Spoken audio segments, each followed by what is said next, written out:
আজকের গল্প শরৎচন্দ্র চট্টোপাধ্যায় রচিত পণ্ডিত মশাই। কিছুদিন হইতে তাহার পাঠশালায় পূর্বের শৃঙ্খলা ছিল না। পণ্ডিত মশায়ের দারুণ অমনোযোগে অনেক পোড়ো কামাই করিতে শুরু করিয়াছিল এবং যাহারা আসিত তাহাদেরও পুকুরে তাল পাতা ধুইয়া আনিতেই দিন কাটিয়া যাইত। শৃঙ্খলা অক্ষুণ্ণ ছিল শুধু ঠাকুরের আরতি শেষে প্রসাদ ভক্ষণে। এটা বোধ করি অকৃত্রিম ভক্তিবশতই ছাত্রেরা এ সময় অনুপস্থিত থাকিয়া গৌর নিতায়ের অমর্যাদা করিতে পছন্দ করিত না। এমনি সময় অকস্মাৎ একদিন বৃন্দাবন তাহার পাঠশালায় সমুদয় চিত্ত নিযুক্ত করিয়া দিল।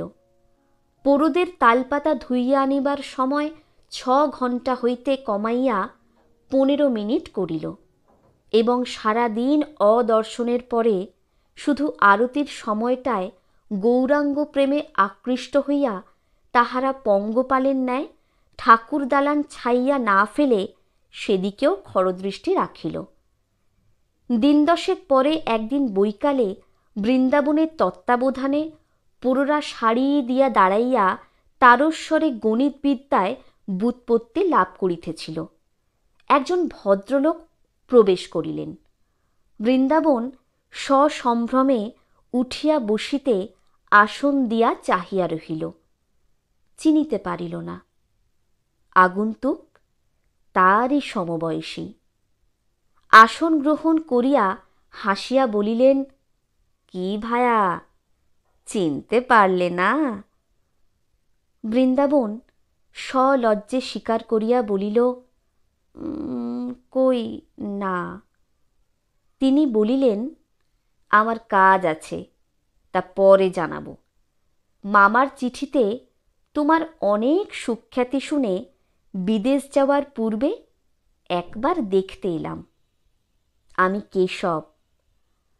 বৃন্দাবন লাফাইয়া উঠিয়া এই বাল্য সুহৃদকে আলিঙ্গন করিল।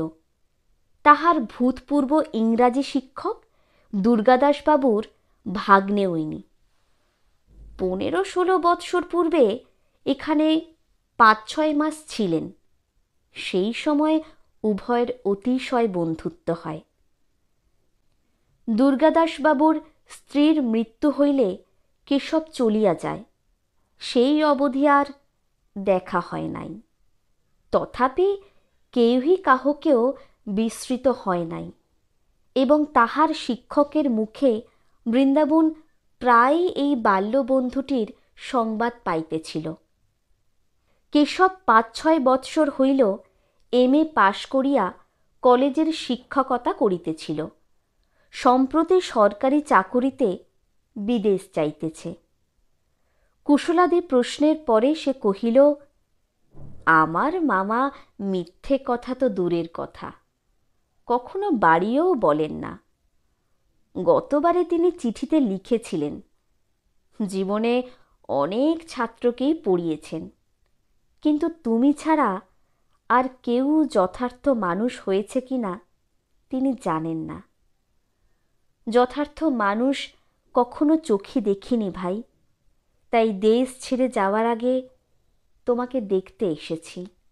কথাগুলো বন্ধুর মুখ দিয়া বাহির হইলেও বৃন্দাবন লজ্জায় এতই অভিভূত হইয়া পড়িল যে কি জবাব দিবে তাহা খুঁজিয়া পাইল না। সংসারে কোনো মানুষই যে তাহার সম্বন্ধে এত বড় স্তুতিবাক্য উচ্চারণ করিতে পারে ইহা তাহার স্বপ্নেরও অগোচর ছিল। বিশেষত এই স্তুতি তাহারই পরম পূজনীয় শিক্ষকের মুখ দিয়া প্রথম প্রচারিত হইবার সংবাদে যথার্থই হতবুদ্ধ হইয়া দাঁড়িয়া রহিল। কেশব বুঝিয়া বলিল, যাক, যাতে লজ্জা পাও আর তা বলবো না, শুধু মামার মতটা তোমাকে জানিয়ে দিলাম। এখন কাজের কথা বলি। পাঠশালা খুলেছ, শুনি মাইনেও নাও না। পোড়োদের বই টই কাপড় চোপড় পর্যন্ত জোগাও। এতে আমিও রাজি ছিলুম, কিন্তু ছাত্র জোটাতে পারলাম না। বলি, এতগুলি ছেলে জোগাড় করলে কি করে বলো তো ভায়া? বৃন্দাবন তাহার কথা বুঝিতে পারিল না, বিস্মিত মুখে চাহিয়া রহিল। কেশব হাসিয়া বলিল, খুলে বলছি, নইলে বুঝবে না। আমরা আজকাল সবাই টের পেয়েছি, যদি দেশের কোনো কাজ থাকে তো ইতর সাধারণের ছেলেদের শিক্ষা দেওয়া। শিক্ষা না দিয়ে আর যাই করি না কেন, নিছক পণ্ডশ্রম। অন্তত আমার তো এই মত যে লেখাপড়া শিখিয়ে দাও, তখন আপনার ভাবনা তারা আপনিই ভাববে। ইঞ্জিনে স্টিম হলে তবে গাড়ি চলে, নইলে এত বড় জড় পদার্থটিকে জন কতক ভদ্রলোকে মিলে গায়ের জোরে ঠেলাঠেলি করে এক চুলও নড়াতে পারবে না। যাক, তুমি এসব জানোই, নইলে গাঁটের পয়সা খরচ করে পাঠশালা খুলতে না। আমি এই জন্য বিয়ে পর্যন্ত করিনি হে। তোমাদের মতো আমাদের গাঁয়েও লেখাপড়া শেখবার বালাই নেই, তাই প্রথমে একটা পাঠশালা খুলে শেষে একটা স্কুলে দাঁড় করাবো মনে করি। তা আমার পাঠশালাই চলল না, ছেলে জুটল না। আমাদের গাঁয়ের ছোট লোকগুলো এমনি শয়তান যে কোনো মতেই ছেলেদের পড়তে দিতে চায় না। নিজের মান সম্ভ্রম নষ্ট করে দিন কতক ছোট লোকদের বাড়ি পর্যন্ত ঘুরেছিলাম, না, তবুও না। বৃন্দাবনের মুখ রাঙা হইয়া উঠিল, কিন্তু শান্তভাবে বলিল, ছোট লোকদের ভাগ্য ভালো যে ভদ্রলোকের পাঠশালায় ছেলে পাঠায়নি। কিন্তু তোমারও ভাই আমাদের মতো ছোট লোকদের বাড়ি বাড়ি ঘুরে মান ইজ্জত নষ্ট করা উচিত হয়নি। তাহার কথার খোঁচাটা কেশবকে সম্পূর্ণ বিধিল। সে ভারী অপ্রতিভ হইয়া বলিয়া উঠিল, না হে না, তোমাকে তোমাকে সে কথা, ছি ছি, তা আমি বলিনি, সে কথা নয়। কি জানো? বৃন্দাবন হাসিয়া উঠিল, বলিল, আমাকে বলনি তা বিলক্ষণ জানি, কিন্তু আমার আত্মীয় স্বজনকে বলছ। আমরা সব তাঁতি, কামার, গয়লা, চাষা, তাঁত বুনি, লাঙল ঠেলি, গরু চড়াই, জামা জোড়া পরতে পাইনে, সরকারি অফিসের দোরগোড়ায় যেতে পারিনে, কাজেই তোমরা আমাদের ছোট লোক বলে ডাকো। ভালো কাজেও আমাদের বাড়িতে ঢুকলে তোমাদের মতো উচ্চ শিক্ষিত সদাশয় লোকেরও সম্ভ্রম নষ্ট হয়ে যায়। কেশব মাথা হেঁট করিয়া বলিল, বৃন্দাবন, সত্যি বলছি ভাই, তোমাকে আমি চাষাবুষোর দল থেকে সম্পূর্ণ পৃথক মনে করে অমন কথা বলে ফেলেছি। যদি জানতুম তুমি নিজেকে ওদের সঙ্গে জড়িয়ে নিয়ে রাগ করবে, কখনো এ কথা মুখ দিয়ে বার করতাম না। বৃন্দাবন কহিল, তাও জানি, কিন্তু তুমি আলাদা করে নিলেই তো আলাদা হতে পারি নে ভাই। আমার 7 পুরুষ এদেশের ছোট লোকদের সঙ্গে মিলে রয়েছে। আমিও চাষা, আমিও নিজের হাতে চাষাবাদ করি। এজন্যই তোমার পাঠশালায় ছেলে জোটেনি, আমার পাঠশালায় জুটেছে। আমি দলের মধ্যে থেকেই বড়, দল ছাড়া বড় নই, তাই তারা অসংকোচে আমার কাছে এসেছে, তোমার কাছে যেতে ভরসা করেনি। আমরা অশিক্ষিত দরিদ্র, আমরা মুখে আমাদের অভিমান প্রকাশ করিতে পারি নে। তোমরা ছোট লোক বলে ডাকো, আমরা নিঃশব্দে স্বীকার করি, কিন্তু আমাদের অন্তর্যামী স্বীকার করে না। তিনি তোমাদের ভালো কথাতেও সাড়া দিতে চায় না। কেশব লজ্জায় ও ক্ষোভে অবনত মুখে শুনিতে লাগিল। বৃন্দাবন কহিল, জানি, এতে আমাদেরই সমূহ ক্ষতি হয়, তবুও আমরা তোমাদের আত্মীয় শুভাকাঙ্ক্ষী বলে মেনে নিতে ভয় পাই। দেখতে পাও না ভাই, আমাদের মধ্যে হাতুড়ে বদ্যি, হাতুড়ে পণ্ডিতেই প্রসার প্রতিপত্তি লাভ করে, যেমন আমি করেছি। কিন্তু তোমাদের মতো বড় ডাক্তার প্রফেসরও আমল পায় না। আমাদের বুকের মধ্যেও দেবতা বাস করেন। তোমাদের এই অশ্রদ্ধার করুণা, এই উঁচুতে বসে নিচে ভিক্ষা দেওয়া তার গায়ে বেঁধে তিনি মুখ ফেরান। এবার কেশব প্রতিবাদ করিয়া কহিল, কিন্তু মুখ ফেরানো অন্যায়। আমরা বাস্তবিক তোমাদের ঘৃণা করি নে, সত্যিই মঙ্গল কামনা করি। তোমাদের উচিত আমাদের সম্পূর্ণ বিশ্বাস করা। কিসে ভালো হয় না হয় শিক্ষার গুণে আমরা বেশি বুঝি। তোমরাও চোখে দেখতে পাচ্ছ আমরা এই সব বিষয়ে উন্নত। তখন তোমাদের কর্তব্য আমাদের কথা শোনা। বৃন্দাবন কহিল, দেখো কেশব, দেবতা কেন ফেরান তা দেবতাই জানেন, সে কথা থাক। কিন্তু তোমরা আত্মীয়ের মতো আমাদের শুভ কামনা করো না, মনিবের মতো করো। তাই আমাদের 15 আনা লোকই মনে করেন যাতে ভদ্রলোকের ছেলের ভালো হয়, তাতে চাষাবুষোর ছেলেরা অধ্যপাতে যায়। তোমাদের সংস্রবে লেখাপড়া শিখলে চাষার ছেলে যে বাবু হয়ে যায়, তখন অশিক্ষিত বাপদাদাকে মানে না, শ্রদ্ধা করে না। বিদ্যা শিক্ষার এই শেষ পরিণতির আশঙ্কা আমরা তোমাদের আচরণেই শিখি। কেশব, আগে আমাদের অর্থাৎ এই দেশের ছোট লোকদের আত্মীয় হতে শেখো, তারপর তাদের মঙ্গল কামনা করো। তাদের ছেলেপিলেদের লেখাপড়া শেখাতে যেও। আগে নিজেদের আচার ব্যবহারে দেখাও তোমরা অশিক্ষিত চাষাভূষকে নেহাত ছোট লোক মনে করো না, বরং শ্রদ্ধা করো। তবেই শুধু আমাদের ভয় ভাঙবে যে আমাদেরও লেখাপড়া শেখা ছেলেরা অশ্রদ্ধা করবে না এবং দল ছেড়ে, সমাজ ছেড়ে, ব্যবসা বাণিজ্য কাজকর্ম সমস্ত বিসর্জন দিয়ে পৃথক হবার জন্য উন্মুখ হয়ে উঠবে না।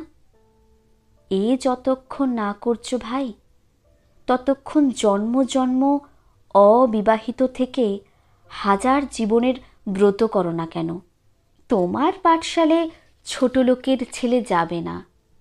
ছোট লোকেরা শিক্ষিত ভদ্রলোককে ভয় করবে, মান্য করবে, ভক্তিও করবে, কিন্তু বিশ্বাস করবে না, কথা শুনবে না।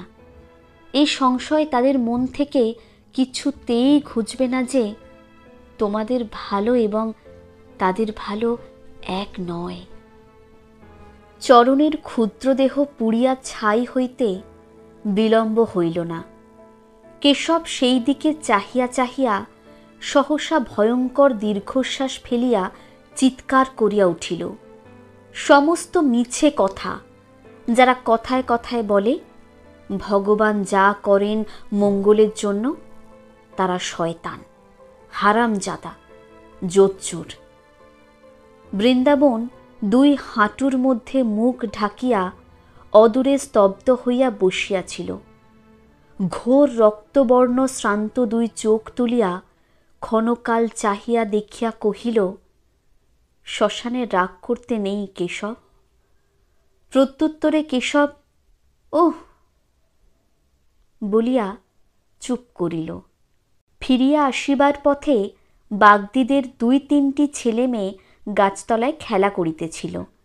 বৃন্দাবন থমকিয়া দাঁড়াইয়া এক দৃষ্টে চাহিয়া রহিল।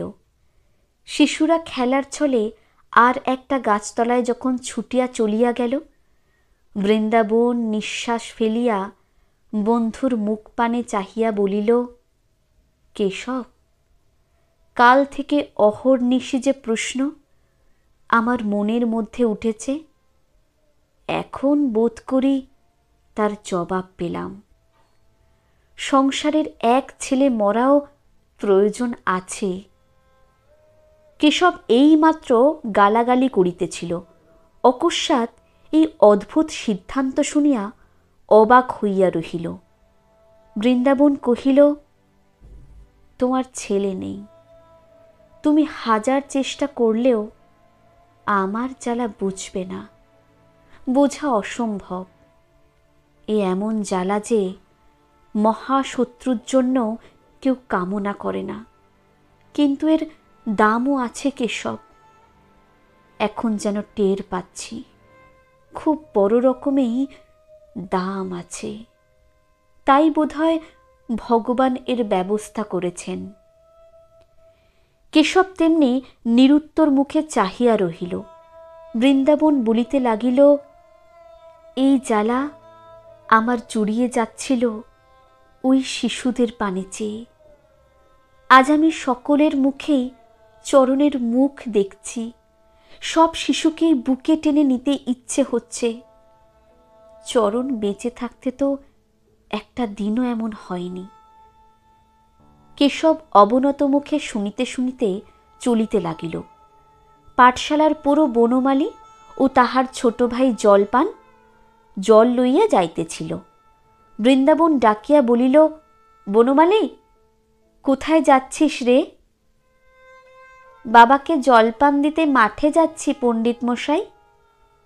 আমার কাছে একবার আয় তোরা, বলিয়া নিজেই 2 হাত বাড়াইয়া দিয়া উভয়কে একসঙ্গে বুকের ওপর টানিয়া লইয়া পরম স্নেহে তাহাদের মুখের পানে চাহিয়া বলিল, আহ আহ, বুক জুড়িয়ে গেল রে বনমালী। কেশব, কাল বড় ভয় হয়েছিল ভাই। চরণকে বুঝি সত্যি হারালাম। না, আর ভয় নেই, আর তাকে হারাতে হবে না। এদের ভেতরেই চরণ আমার মিশিয়ে আছে। এদের ভেতর থেকেই একদিন তাকে ফিরে পাব। কেশব সভয়ে এদিকে চাহিয়া চাহিয়া বলিল, ছেড়ে দাও হে বৃন্দাবন, ওদের মা কি কেউ দেখতে পেলে ভারী রাগ করবে। ও তা বটে, আমি চরণকে পুড়িয়ে আসছি যে, বলিয়া ছাড়িয়া দিয়া উঠিয়া দাঁড়াইল। বনমালী পণ্ডিত মশায়ের ব্যবহারে লজ্জায় জড়সড় হইয়া পড়িয়াছিল। ছাড়া পাইয়া ভাইকে লইয়া দ্রুত পথে অদৃশ্য হইয়া গেল। পণ্ডিত মশাই সেইখানে পথের ওপর হাঁটু গাড়িয়া বসিয়া ঊর্ধ্বমুখে হাত জোর করিয়া বলিল, জগদীশ্বর, চরণকে নিয়েছ, কিন্তু আমার চোখের এই দৃষ্টিটুকু যেন কেড়ে নিও না। আজ যেমন দেখতে দিলে, এমনি যেন চিরদিন সকল শিশুর মুখেই আমার চরণের মুখ দেখতে পাই। এমনি বুকে নেবার জন্যে যেন চিরদিন 2 হাত বাড়িয়ে এগিয়ে যেতে পারি। কেশব শ্মশানে দাঁড়িয়ে যাদের গাল দিচ্ছিলে, তারা সকলেই হয়তো জোচ্চোর নন। কেশব হাত ধরিয়া বলিল, বাড়ি চল। চল বলিয়া বৃন্দাবন অতি সহজেই দাঁড়াইল। 2-1 পা অগ্রসর হইয়া বলিল, আজ আমার বাচালতা মাপ করো ভাই। কেশব, মনের উপর বড় গুরুভার চেপেছিল। এ শাস্তি আমার কেন? জ্ঞান তো এমন কিছু গোহত্যা ব্রহ্মহত্যা করিনি যে ভগবান এত বড় দণ্ড আমাকে দিলেন। আমার কথাটা সম্পূর্ণ না হইতেই কেশব উদ্ধতভাবে গর্জিয়া উঠিল, জিজ্ঞেস করোগে ওই হারামজাদা বুড়ো ঘোষালকে, সে বলবে তার জপ তপের তেজে। জিজ্ঞেস করোগে আর এক জোচ্চোরকে, সে বলবে পূর্বজন্মের পাপে। উফ, এই দেশের ব্রাহ্মণ। বৃন্দাবন ধীরভাবে বলিল, কেশব, গোখর সাপের খোলসকে লাঠির আঘাত করে লাভ নেই। পচা ঘোলের দুর্গন্ধের অপবাদ দুধের ওপর আরোপ করাও ভুল। অজ্ঞান ব্রাহ্মণকেও কোথায় ঠেলে নিয়ে গেছে তাই বরং দেখো। কেশব সেই সব কথা স্মরণ করিয়া ক্রোধে ক্ষোভে অন্তরে পুড়িয়া যাইতেছিল। যা মুখে আসিল বলিল। তবে এত বড় দণ্ড কেন? বৃন্দাবন কহিল, দণ্ড তো নয়। সেই কথাই তোমাকে বলছিলুম কেশব। যখন কোনো পাপের কথাই মনে পড়ে না, তখন এ আমার পাপের শাস্তি স্বীকার করে নিজেকে ছোট করে দেখতে আমি চাই নে। এ জীবনে স্মরণ হয় না। গত জীবনের ঘাড়েও নিরর্থক অপরাধ চাপিয়া দিলে আত্মার অপমান করা হয়। সুতরাং আমার এ পাপের ফল নয়, অপরাধের শাস্তি নয়। এ আমার গুরু গৃহবাসের গৌরবের ক্লেশ। কোনো বড় জিনিসই বিনা দুঃখে মেলে না কেশব। আজ আমার চরণের মৃত্যুতে যে শিক্ষা লাভ হলো, তত বড় শিক্ষা পুত্রশোকের মতো মহৎ দুঃখ ছাড়া কিছুতেই মেলে না। বুক চিরে দেখবার হলে তোমাকে দেখাতাম, আজ পৃথিবীর যেখানে যত ছেলে আছে তাদের সবাইকে আমার চরণ তার নিজের জায়গাটি ছেড়ে দিয়ে গেছে। তুমি ব্রাহ্মণ, আজ আমাকে শুধু এই আশীর্বাদ করো, আজ যা পেয়েছি তাকে যেন না হারিয়ে ফেলে সব নষ্ট করে বসি। বৃন্দাবনের কণ্ঠ রুদ্ধ হইয়া গেল। দুই বন্ধু মুখোমুখি দাঁড়াইয়া ঝরঝর করিয়া কাঁদিয়া ফেলিল। সেদিন বৃন্দাবন একটিমাত্র কূপ প্রস্তুত করাইবার সংকল্প করিয়াছিল, কিন্তু দেখা গেল একটি যথেষ্ট নহে। গ্রামের পূর্ব দিকেই অধিকাংশ দুঃখী মানুষের বাস। এই পাড়ায় আর একটা বড় রকমের কূপ প্রস্তুত না করিলে জলকষ্ট এবং ব্যাধিপীড়া নিবারিত হইবে না। তাই কেশব ফার্মের সাহেবের সঙ্গে সাক্ষাৎ করিয়া সংবাদ লইয়া আসিল যে যথেষ্ট অর্থ ব্যয় করিলে এমন কূপ নির্মাণ করা যাইতে পারে, যাহাতে শুধু একটা গ্রামের নয়, ৫-৭টা গ্রামেরও দুঃখ দূর করা যাইতে পারে। উপরন্তু অসময়ে যথেষ্ট পরিমাণে চাষাবাদেরও সাহায্য চলিতে পারে। বৃন্দাবন খুশি হইয়া সম্মত হইল এবং সেই উদ্দেশ্যে শ্রাদ্ধের দিন দেবোত্তর সম্পত্তি ব্যতীত সমুদয় সম্পত্তি রেজিস্ট্রি করিয়া কেশবের হাতে তুলিয়া দিয়া বলিল, কেশব, এই করো ভাই। বিষাক্ত জল খেয়ে আমার চরণের বন্ধু বান্ধবেরা যেন আর না মরে। আর আমার সকল সম্পত্তির বড় সম্পত্তি এই পাঠশালা। এর ভারও যখন নিলে, তখন আর আমার কোনো চিন্তা নাই। যদি কোনোদিন এদিকে ফিরে আসি, যেন দেখতে পাই আমার পাঠশালার একটি ছাত্র মানুষ হয়েছে। আমি সেই দিনে শুধু চরণের দুঃখ ভুলব।